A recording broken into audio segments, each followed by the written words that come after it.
میرے دوستو بزرگ عزیز ہو، حضور اکرم صلی اللہ علیہ وسلم کی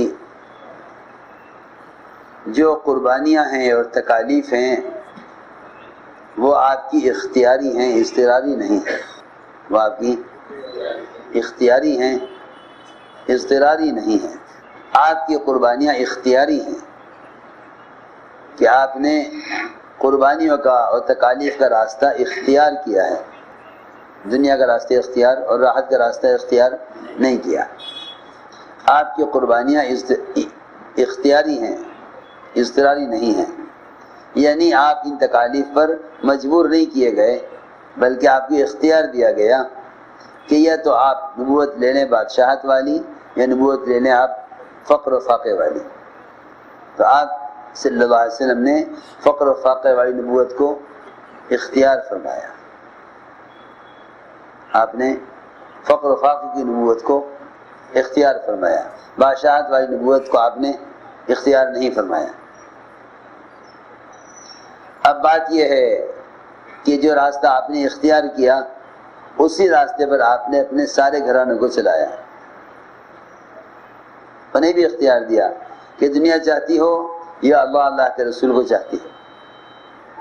اگر دنیا چاہتی ہو تو آ جاؤ، میں تمہیں خوب مال دوں، خوب دولت دوں، خوب تمہیں اچھا پہننا اوڑھنا دوں، خوب تمہارے کھانے پینے کا خیال کروں، اور یہ سب کچھ کر کے میں تمہیں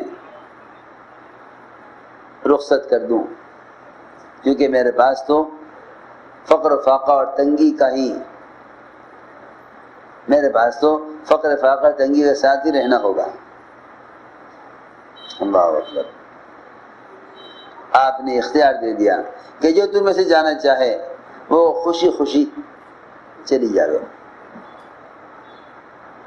یہ نہیں فرمایا کہ ہاں میں تمہیں مال دوں گا اور میں تمہیں عیش آرام کی زندگی تمہاری گزرواؤں گا، یہ نہیں فرمایا، بلکہ فرمایا فتعالین امتعکن، کہ میں تمہیں خوب دنیا دے دوں اور تمہیں خوشی خوشی رخصت کر دوں، اور اگر تم چاہتے ہو اللہ کے رسول کو تو یہ بات یاد رکھو کہ جو اللہ کے رسول کو چاہے گا اس کی طرف تو فقر و فاقہ اور پریشانیاں اس پانی کے سیل سے بھی زیادہ تیزی سے آئیں گی جو پانی پہاڑ کے اوپر سے نیچے کی طرف تیزی سے آتا ہے، اس سے بھی زیادہ تیزی سے اس پر حالات آئیں گے۔ اس فقر و فاقے کے لیے تیار ہو تو رہو، ورنہ میں تمہیں رخصت کر دوں۔ آپ نے تمام ازواج مطہرات کو اس طرح اختیار دے دیا تنگی اور فراخی کی زندگی کی طرف، جس طرح اللہ نے آپ کو اختیار دیا کہ آپ نبوت لے لیں بادشاہت والی، نبوت لے لیں فقر و فاقے والی، تو آپ نے فقر و فاقے والی نبوت کو آپ نے قبول فرمایا۔ حضور اکرم صلی اللہ علیہ وسلم نے امت کو بنانے کے لیے اتنے گھرانے قربان کیے، اور واقعی بات یہ بھی ہے کہ جس گھر نے آپ کا کام میں ساتھ دیا، جس نبی کے گھر والوں نے اس کے کام میں ساتھ دیا، ان کی امت بڑی ہوئی، آپ کی امت سب سے بڑی ہے، کیونکہ آپ نے امت کے بنانے میں اتنے گھر قربان کیے۔ فرماتے ہیں جابر رضی اللہ تعالیٰ عنہ کہ جب یہ بات پھیل گئی کہ حضور اکرم صلی اللہ علیہ وسلم نے ازواج مطہرات کو طلاق دے دی ہے اور صحابہ مسجد میں بیٹھ کر رو رہے تھے، اور ابو بکر عمر رضی اللہ عنہما یہ دونوں اپنی اپنی بیٹیوں کے لیے پریشان تھے کہ کیا ہوگا حفصہ کا اور عائشہ کا۔ چنانچہ ابو بکر رضی اللہ تعالیٰ عنہ آئے، آپ کے دروازے پر اجازت چاہی، صحابہ آپ کے دروازے پر بیٹھے ہوئے تھے، حضور اکرم صلی اللہ علیہ وسلم اپنی دوشتی میں تھے، لیکن حضرت ابوبکر کو اجازت نہیں ملی۔ حضرت عمر آئے، پھر اجازت مانگی اندر آنے کی، ان کو اجازت نہ ملی۔ تھوڑی دیر کے بعد رباح جو آپ کے دروازے پر تھے انہوں نے دونوں کو اجازت دے دی، دونوں کو اجازت مل گئی۔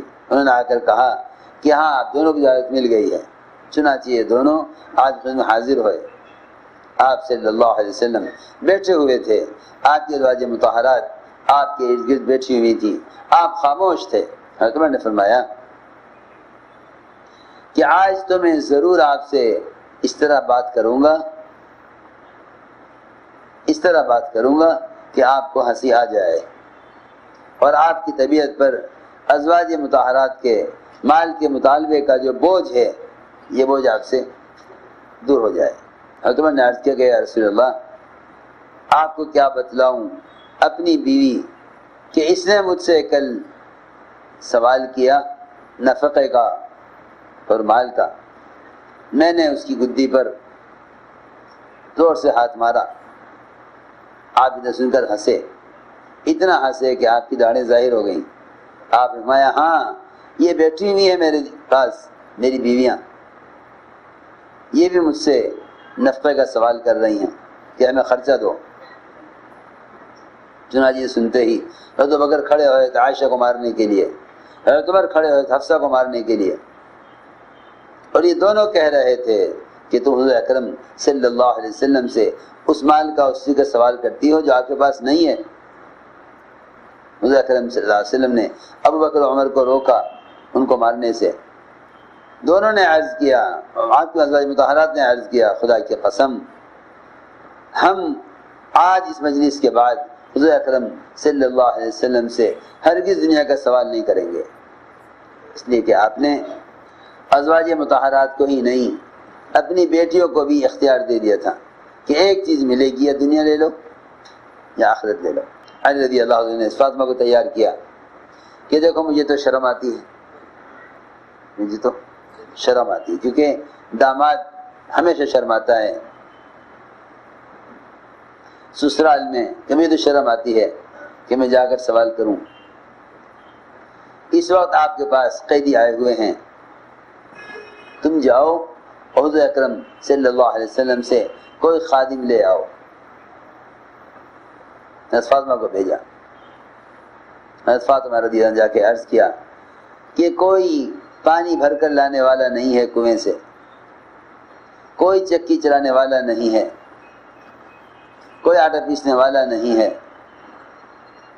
کوئی جانور کو چارہ دینے والا نہیں ہے، اور تنگی فاقے کا یہ حال ہے، آپ کے پاس غلام آئے ہیں قیدی، ہمیں کوئی غلام گھر کی خدمت کے لیے دے دیجیے۔ حضرت فاطمہ رضی اللہ عنہا یہ آپ سے عرض کیا، آپ ہمیں اے فاطمہ بتاؤ کیا چاہتی ہو؟ دو چیزیں ہیں میرے پاس، بکریاں ہیں غلام ہیں، یہ تو دنیا ہے، اور ابھی ابھی جبرائیل مجھے کچھ چند کلمات اللہ کی طرف سے سکھلا کر گئے ہیں، چاہو تو یہ بکری اور غلام لے لو، چاہو تو آپ بیٹھتی کیوں نہیں، کیوں کھڑے، چاہو تو یہ بکری اور غلام لے لو، اور چاہو تو یہ کلمات جو مجھے ابھی جبرائیل نے سکھلائے ہیں یہ لے لو، جبرائیل نے ابھی سکھلائے، چاہو یہ لے لو، اختیار ہے تمہیں، چاہو یہ لے لو چاہو یہ لے لو۔ یہ نہیں فرمایا کہ دیکھو یہ تو آخرت ہے یہ دنیا ہے، دونوں لے جاؤ، ایک چیز ملے گی، کیا ملے گی؟ ایک چیز ملے گی، یہ تو غلام اور بکرے لے لو یا یہ کلمات لے لو۔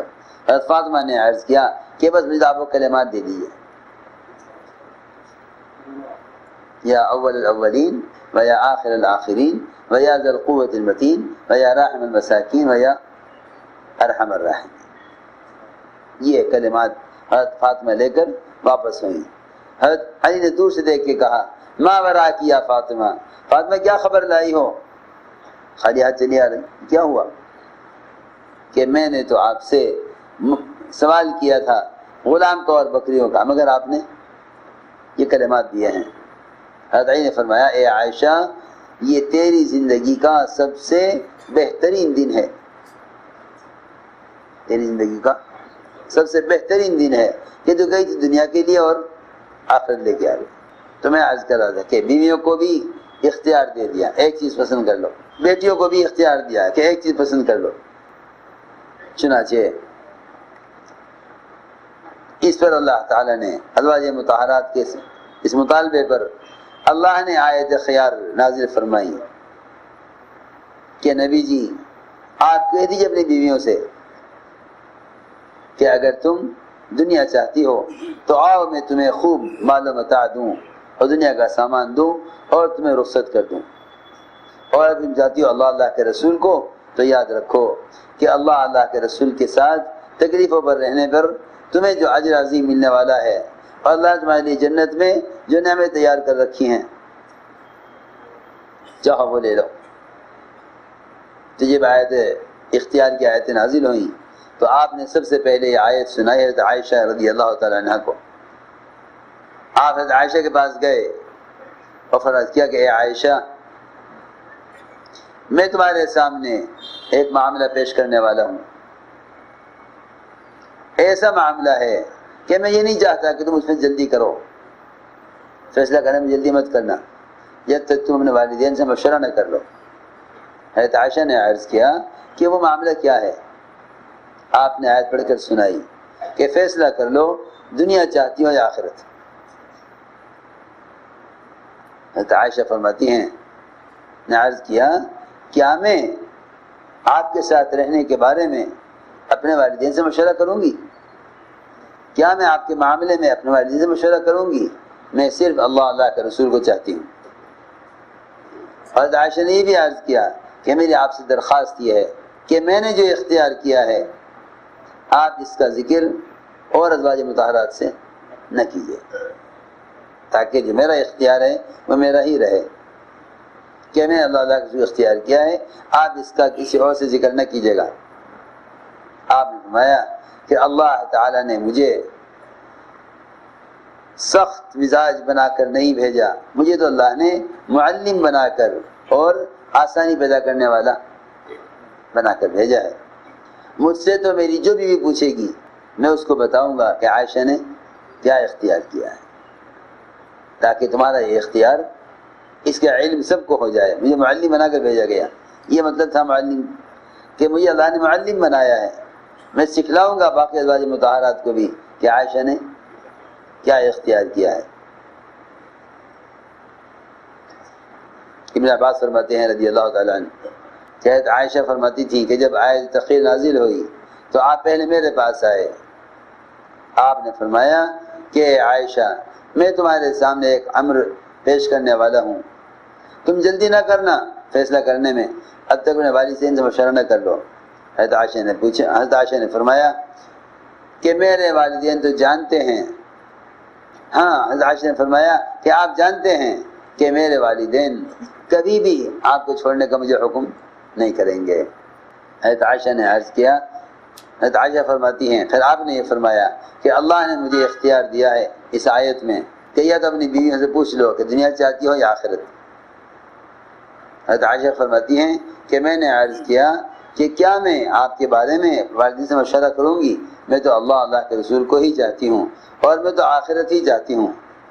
پھر آپ نے ساری ازواج مطہرات کو اختیار دیا، سب نے وہی کہا جو حضرت عائشہ نے کہا۔